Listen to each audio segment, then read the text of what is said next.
ஓம் சக்தி.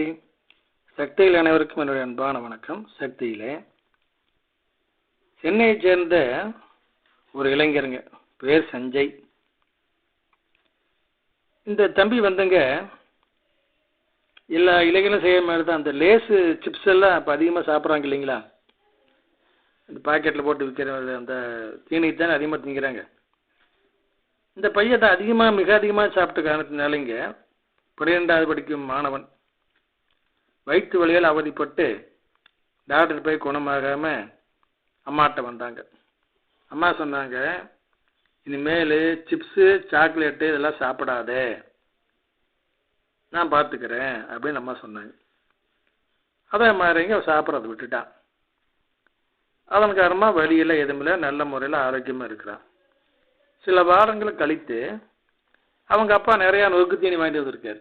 இந்த பையனுக்கு எதெல்லாம் பிடிக்காதோ அதாவது சேராதோ அம்மா வேணாம் சொல்லிக்கிறாங்களோ அதெல்லாம் அவர் வாங்கிட்டு வந்திருக்காரு. நல்ல அப்பா.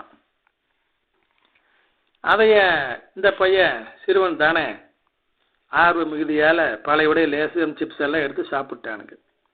சாப்பிட்டா அன்னைக்கே மறுபடியும் வயிற்று வலி வந்துருச்சு.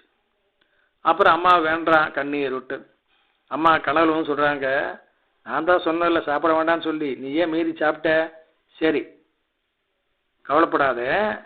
அதாவது சக்தியில் பகலில் இவன் தூங்கும் பொழுதே தின்னு ஓட்டானுங்க இந்த நொறுக்கு தீனியெல்லாம். பகலில் இவன் தூங்கும் பொழுதே அம்மா கனவில் வந்து நீ இப்படி சாப்பிட்டே இல்லை, இதுக்கு நாளைக்கு உனக்கு வயிற்று வலி வரப்போகுது, பயப்படாத, அது தானே சரி பண்ணிடுற, மீண்டும் சாப்பிடாத அப்படின்னு அம்மா எச்சரிக்கை பண்ணிட்டு போகிறாங்க.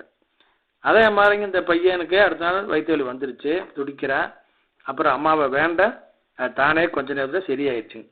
எப்படி பாருங்க அம்மா இறங்கி போய் வேலை செய்கிறாங்க. சக்திகளே, ஓம் சக்தி.